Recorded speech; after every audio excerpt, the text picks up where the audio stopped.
I want to thank you guys as a church that this is great. This is body ministry. We are encouraging and edifying one another. And today, I don't need to preach to you guys because already preached already.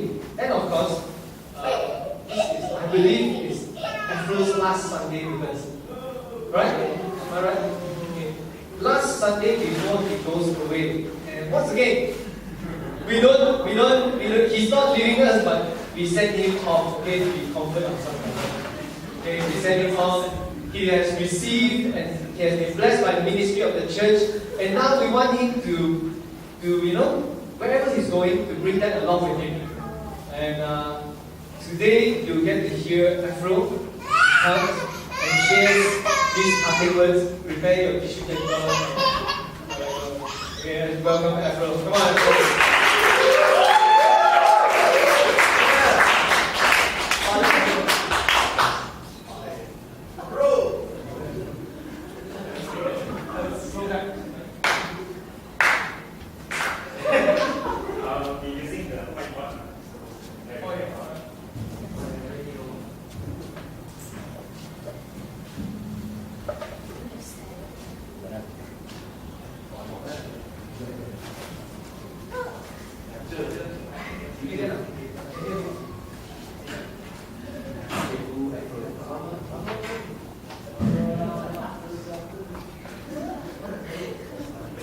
Class is now in session.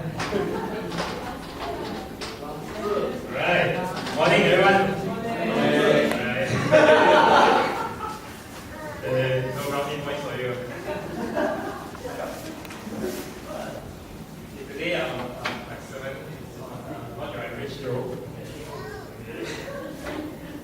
And by the way, please forgive me because I'm a bit sleepy. I watched the Chile-Brazil game yesterday. I mean, this morning. Very sleepy. The one that the commentator was saying, Gary Mendel, I think Gary Neville. It's very late. But anyway, there was an average Joe in the game yesterday with the Joe that came on for Brazil.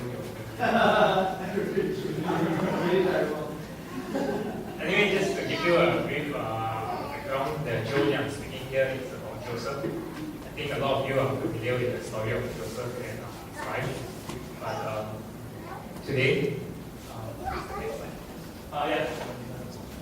okay, but the thing about today is, like I said, a lot of you are familiar with the story. You all know the story from childhood, Sunday schools even. But I want you to do two things today for me. Number one is try to forget about what they expect about you. Try to imagine you're listening to this story for the first time again. And then secondly is to put yourself in Joseph's shoes. Because the problem with the Bible is it just narrates the historical events, what actually happened, but it doesn't elaborate what he actually felt, what he actually went through during his whole life. So by putting yourself in these shoes, hopefully you can really understand how he felt like and how he actually overcame certain things. So in order to illustrate that, I'm going to actually draw a graph so you can actually see how he progressed.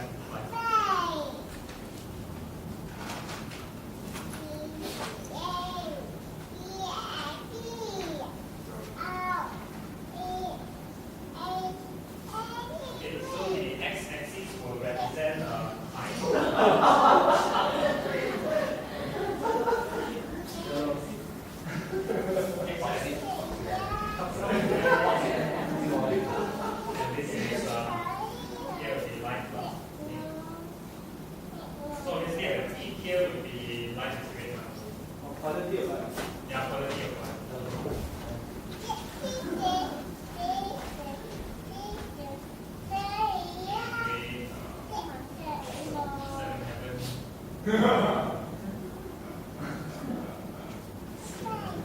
here over the negative side of the outside. Kill me now. Alright. Okay. So before we do, let's open up the Lord prayer. Dear Lord, Heavenly Father, we just want to thank you for this day, thank you for this time, Lord. Father, I just pray even as I speak your word, Father, and share your word, Lord, and feel your understanding and clarity, Father. And Lord, you speak to us, Father, text and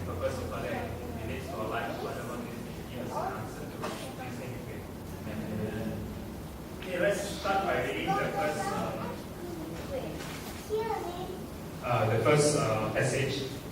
Oh, sorry, before that, we go to the next slide.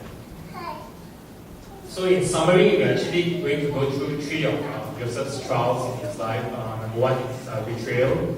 Number two is false accusation. And then number three, forgotten. So when we go to number one, it'll be reading from Genesis 37, 12 to 36. I'll read it. Give you some time to prepare first.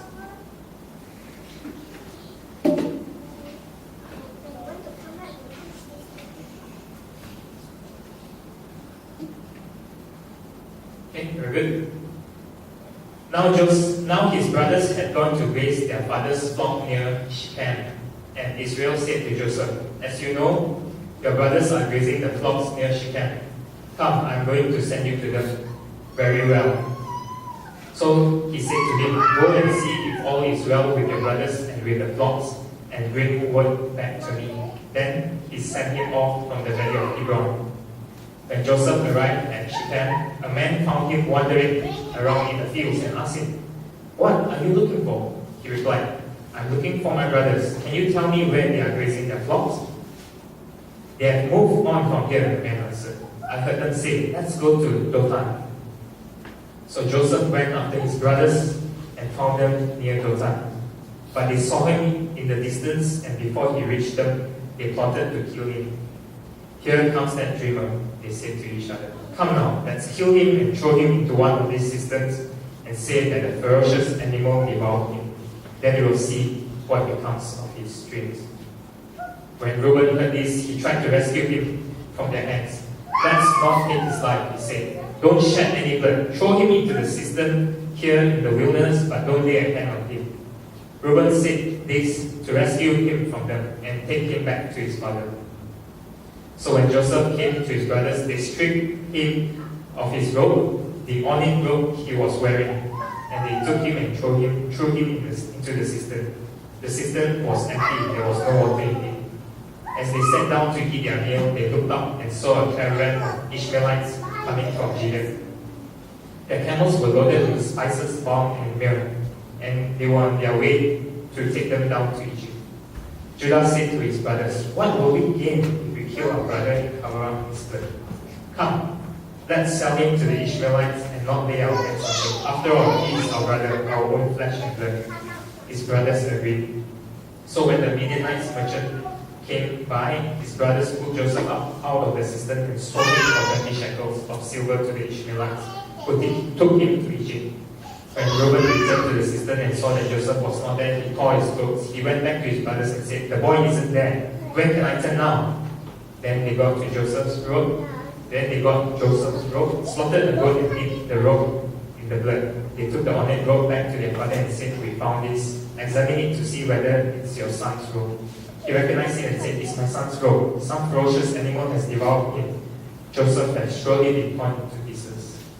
Then Jacob tore his clothes and put on his sackcloth and mourned for his sons for many days. All his sons and daughters came to comfort him, but he refused to be comforted. "No," he said, "I will continue to mourn until I join my son in the grave."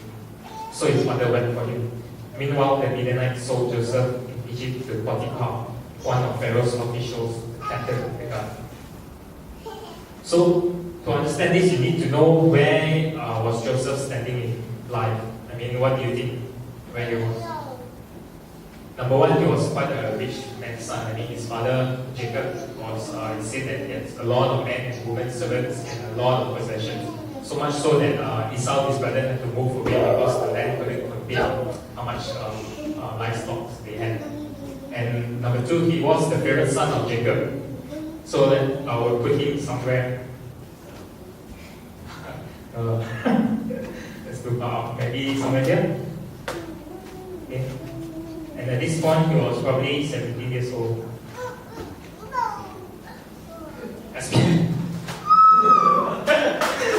But no, he was playing supervisor with his brothers. So you can see he was quite a privileged son. He was quite rich and he didn't have to do the dirty work. He just had to, while his brothers were waiting, he just had to bring report to his father. And but having gone through what he has gone through, his own brother betrayed him.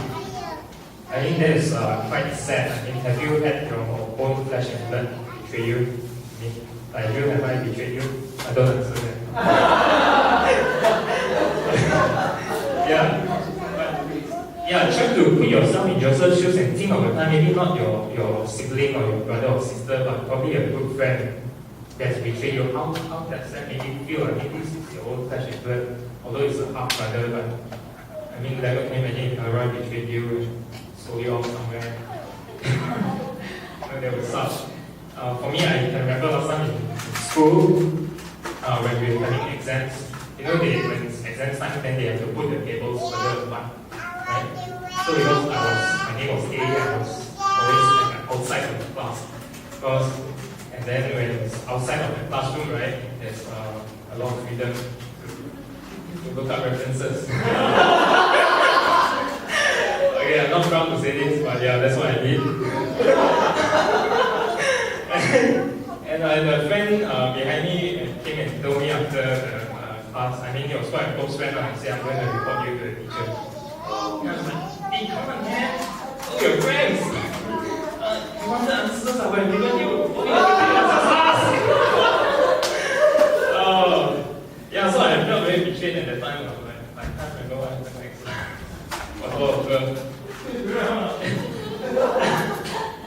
But that's nothing compared to Joseph when his brothers actually wanted to kill him. When he was in the cistern and they were discussing, he probably heard that.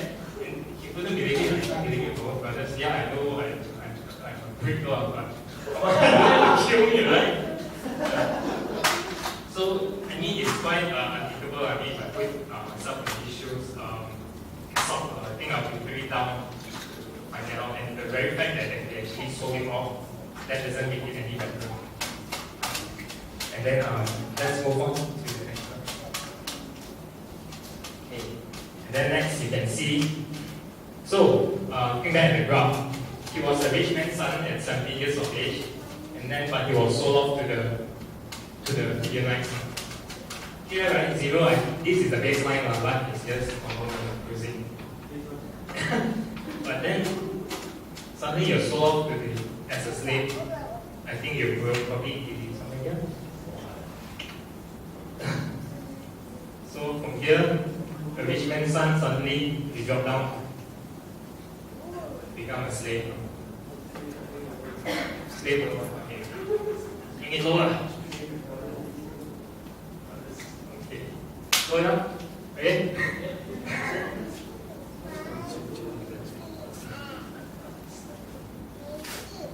Right. Okay, let's look what happens next. Our next one we'll be reading Genesis 39.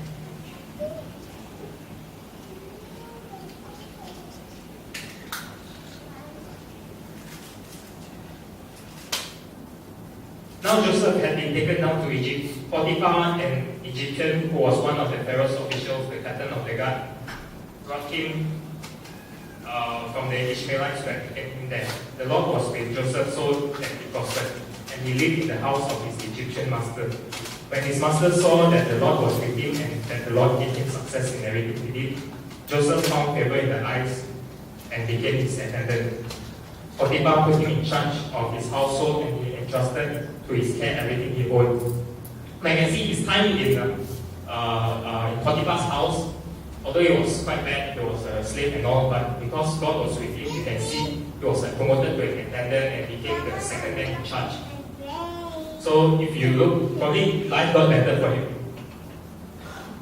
So probably he went up a bit, see?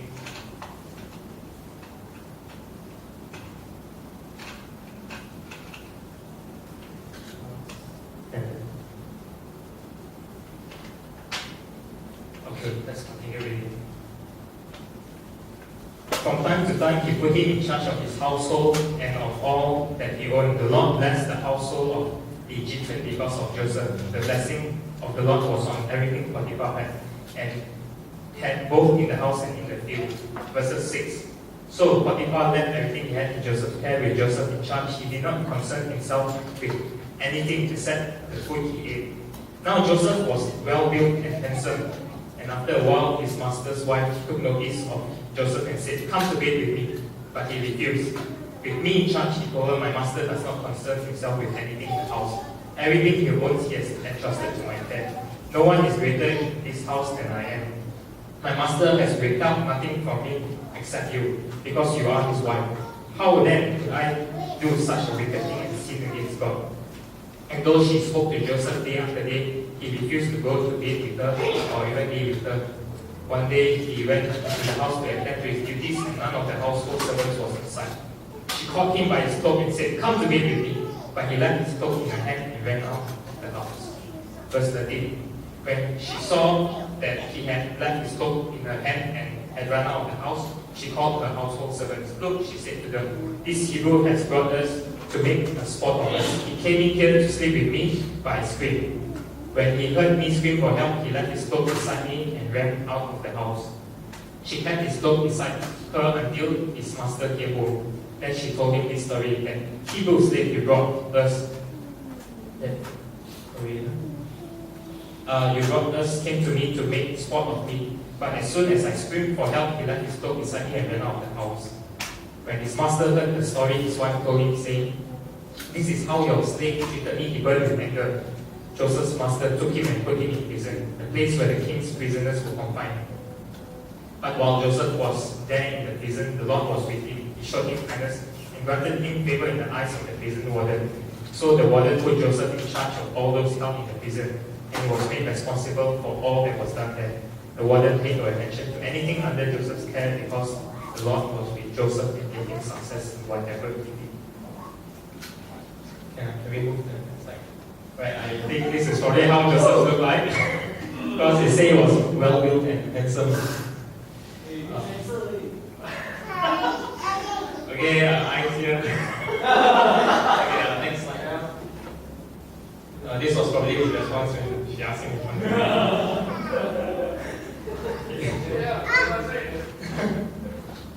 So I think a lot of us are familiar with the story about Joseph. He did the right thing.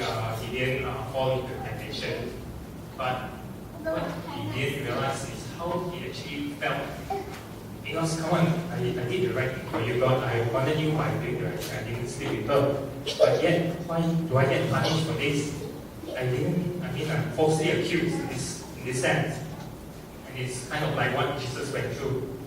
And so, if you're Joseph, it's crazy to think that, I thought life was getting better for me. I'm now 40 hours attendant. But now, all of a sudden, I became a prisoner. According to some commentaries, he was actually, this kind of offense would actually warrant a bad sentence, but I think he was spared from that. So life for him was actually getting slightly better, but then he went down further because he became a prisoner.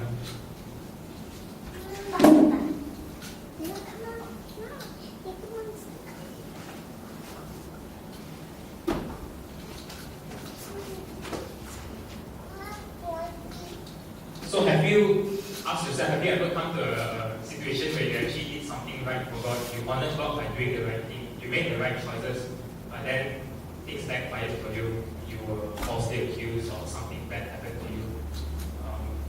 For me, I can remember the time when I ruptured my ACL, my anterior cruciate ligament was being resolved. That Sunday morning, I actually had a football tournament, my company football tournament, which I really wanted to join. And actually said, okay, well, I'm going to honor you by skipping the football tournament and actually coming to church. that very evening, I was playing and ruptured my ACL. Oh God, is this what I deserve? I thought I should have gone for the football tournament. And to make matters worse, my team actually won. So here I am waiting to set the date to do a scan. And it was a long, painful period of the surgery was fine, but the rehabilitation, going for your physiotherapy, and thank Daniel and Chris for visiting me at the time. I was at home watching Oprah the whole day. That is so depressing. But like Joseph's case, I mean, it shaped me. I mean, before that I thought I was invisible, I could do it. I realized I'm only human after all. And yeah, so where were we? So he was a prisoner, fine, but I think it didn't get him down. He still found favor in God's eyes, and in the end he was again like promoted to be in charge of everything. So okay, life actually went again better from him a bit.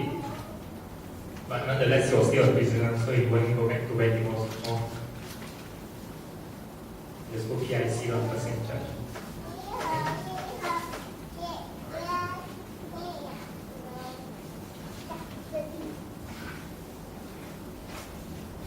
Let's move on to the next one.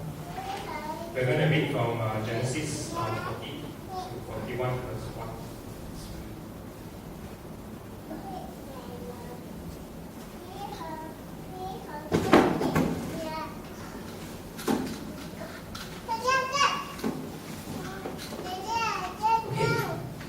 Sometime later, the cupbearer and the baker of the king of Egypt offended their master, the king of Egypt.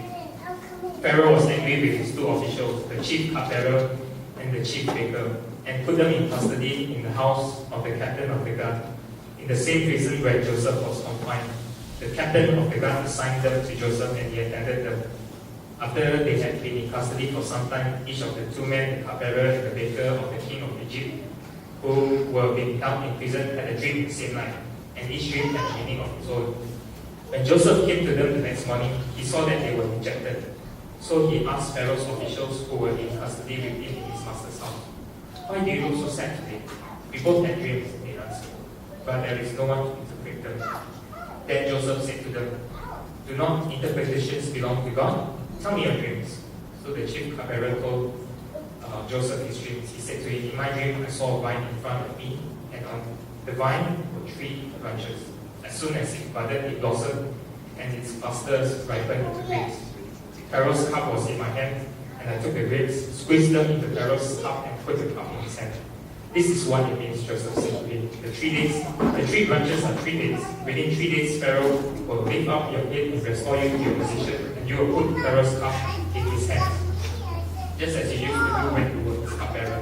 But when all goes well with you, remember me and show me kindness. Mention to me Pharaoh and get me out of this prison.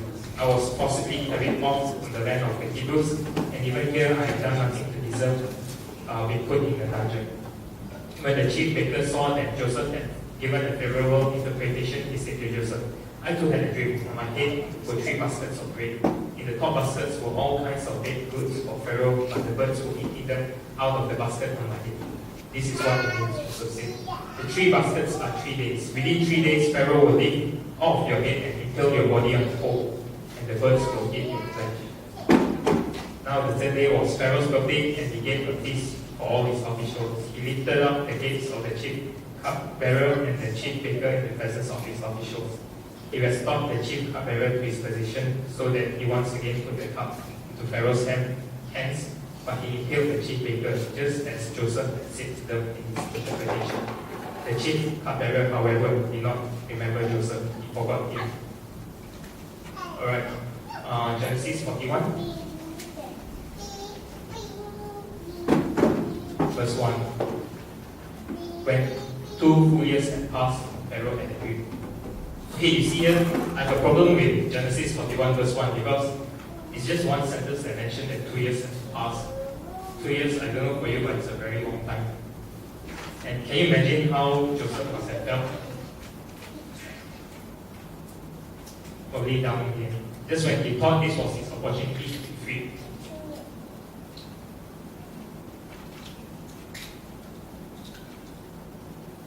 He spent another 2 years in prison. Okay? Now let's continue reading. Pharaoh had a dream. He was standing by the Nile. When out of the river there came up 7 cows, sleek fat, and they grazed among the reeds. After them, 7 other cows, ugly and gaunt, came up from the Nile and stood beside those on the riverbank.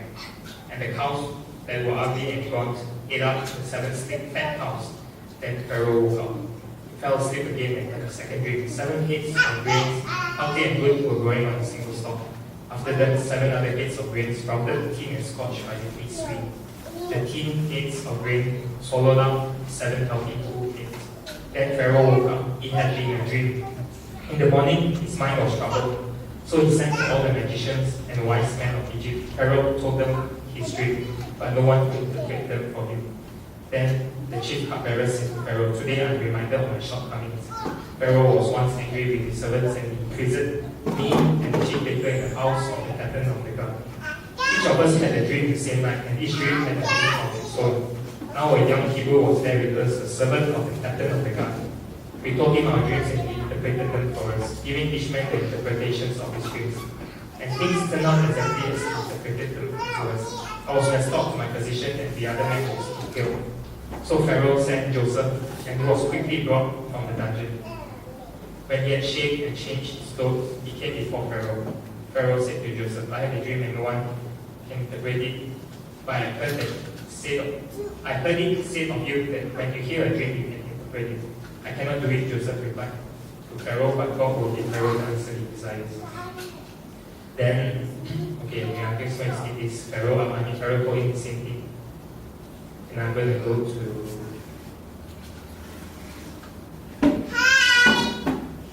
verse 28. "It is just as I said to Pharaoh. God has shown Pharaoh what he is about to do. 7 years of great abundance are coming throughout the land of Egypt, but 7 years of famine will follow them. Then all the abundance in Egypt will be forgotten, and the famine will ravage the land. The abundance in the land will not be remembered, because the famine that follows it will be so severe." The reason the dream was given to Pharaoh in two forms is that the matter has been firmly decided by God, and God will do it soon. And now let Pharaoh look for discerning and wise men to put him in charge of the land of Egypt. Let Pharaoh appoint commissioners over the land to take a fifth of the harvest of Egypt during 7 years of abundance. They should collect all these fruits of their good years that are coming and store up the grain under the authority of Pharaoh to be kept in the cities for food. Okay, I'm going to skip to verse 39. Then Pharaoh said to Joseph, "Since God has made all this known to you, there is no one so discerning and wise as you. You shall be in charge of my palace, and all my peoples are to submit to your orders. Only with respect to the throne will I be greater than you." So overnight, from a prisoner, you know where this is coming from. He becomes the Prime Minister of Egypt.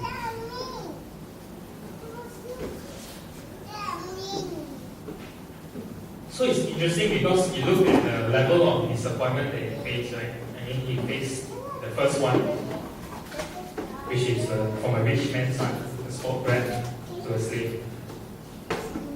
And just as things was getting better, he got worse. Okay? And this also, just as he was getting better, he thought he was going to get free, but he went downhill somehow. He was forgotten for another 2 years.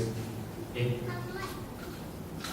But it just shows you how much resolve that Joseph has. I don't know how, if you were me here, I would have begged for that. Yeah. You go to the next slide. Yeah. For those that don't know what this name is, it's actually Luis Suarez. He actually beat one of the Italian players during the game. I don't know why he did it, but what I'm trying to say is that how do we respond to challenges that we are faced and disappointments in life? So like I said, for me, even if I reach this point, I'd probably find someone who doesn't have to go to this point. You know, it's very hard. I mean, imagine the rich guys in the say you're so used to people serving you, and then now you're serving others. But yet, he managed to go through and in the end become the PM of Egypt. I'm not saying that all of us will become a prime minister. But yeah, by the way, he was 30 years old. He was the PM. Yeah, man. Oh, he's past 30 years. What are you doing in your life now? So in all this time, it was a span of 30 years. 30 years had passed.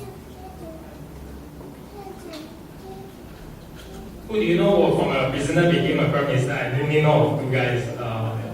Nelson Mandela, the guy who was like so old, he's a prime minister. And to a certain extent, Lim Guan Yin from Penang, he's not prime minister, but he's a chief minister. He was a prisoner before. But none of them achieved this when they were 30. So let's look for the constant in his life. Whenever he was faced with difficulty, there were three things that was always constant. Number one, God was with him. Number two, he got the favor of man and the favor of God. And number three, God gave him success in everything that he did. So I guess the lesson that we have to learn is at every stage that we are at. I mean, like for me, I'm going to be out of the job next week, and suddenly last week just hit me so hard. Oh my goodness. Doing nothing. Yeah, before this, I was serving my 3 months notice, and I was thinking, oh, okay, well, I didn't really think about it so much. But yesterday, when I was preparing this sermon, I thought, yeah, what's going to happen next?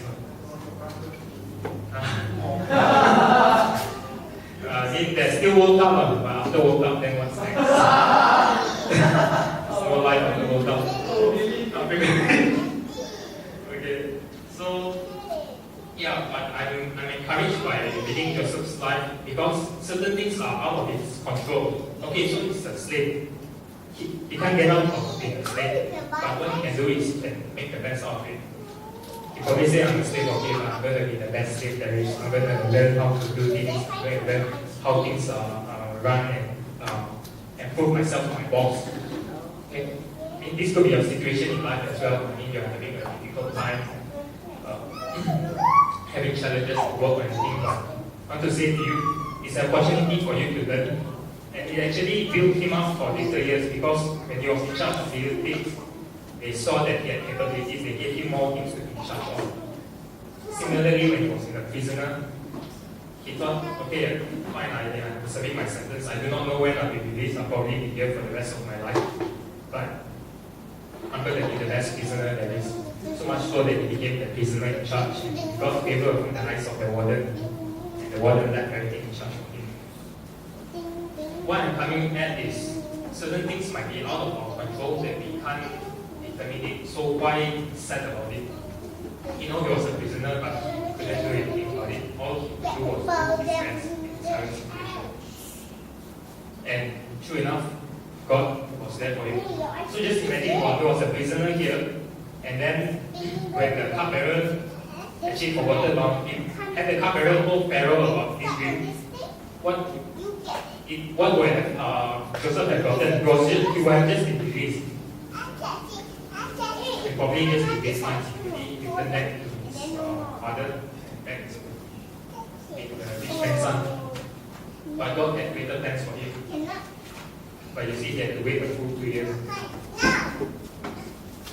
which is quite a long way. And just one verse mentions 2 years has passed. Can you imagine you're praying for something and it takes you 2 years for God to answer you? So, I mean, it's seriously no joke. You look at Joseph, the things that he's been through, like I said, I would have stumbled at the first point. There's no way I could have handled success, failure, all the things. Yeah. So that's why I want to leave with you with whatever situations you're going through, whatever trials, difficulties. Just make the best of it. Do your best that you can, and continue to trust God that God has a plan and a purpose for you. I'm not saying, like I said, not everyone will be Prime Minister, but things will get better. Right? Who do I thank?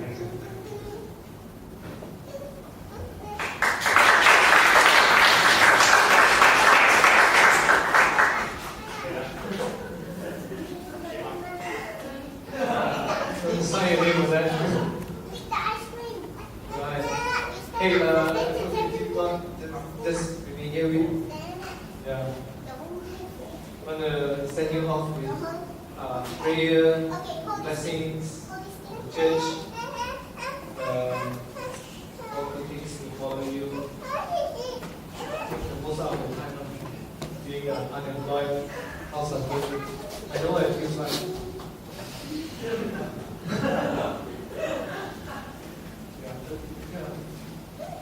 But greatest job ever. Right. Greatest reward. Keep telling myself that. And you see about 2 years the result after the work about 2 years plus. Anyone can find me the same. Everybody thinks I'm sarcastic. Because it's the truth. There is no greater minister ministry, that ministry of your family. Okay, those of you who are married, 1, 2, then 3, 4 married couples, 8 of us. Yeah, your marriage is your biggest ministry. Your families, second to that.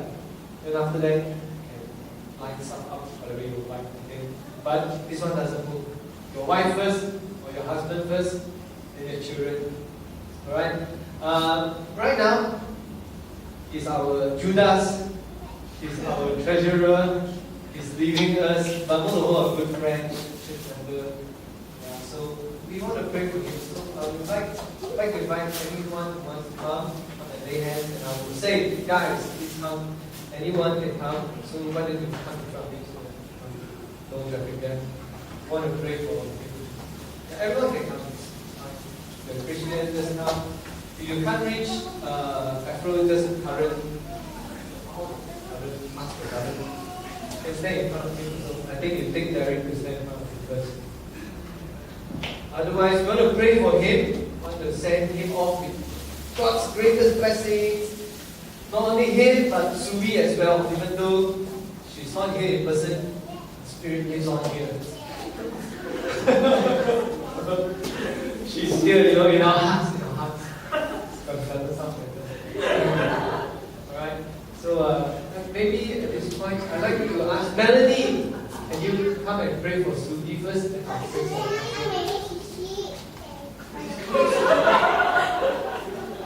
Finish already, finish usually. Sorry, I'll just wait more important. And that's fine. And Subi, Mother, the drum.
Lord, we just want to thank you for Afro and what he means to us, what he means to his church.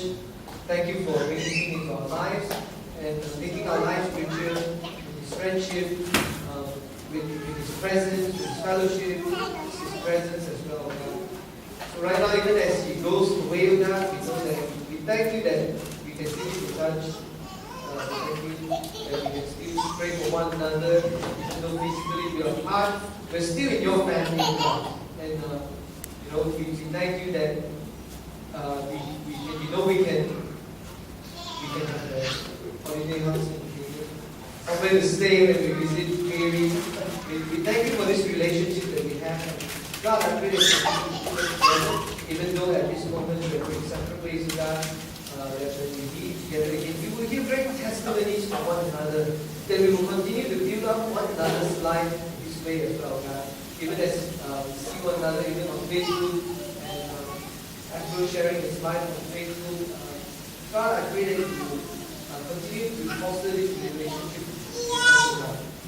But even as he goes, and you feel such a heaviness that you have released him, at the same time, it's also a joy that able to send him out, and the joy that he's able to move to the next phase in his life. And God, even as he moves to this next phase, God, as you are promoting him, you are moving him upwards, God, God, I pray that you will keep his eyes focused on you firmly, following after you, chasing after you, God. God, I pray for every blessing to be upon his life, on his future job, whatever he may be doing, upon his new role as a father and his role as husband to be. I pray that in all these ways, God, you will bless, you will anoint, may your favor be upon him, that in every way he will grow, in every way he will just begin to show that you are the Lord of his life, God. Yeah. Thank you, God. And even for everyone that's been left here, God, we pray that you will be a great uncle, even though far away and distant, but you will continue to use him mightily as well, God. That whatever he has learned from his brother, he will continue to carry out and apply in his life here in this church, God. Thank you for this family in our church.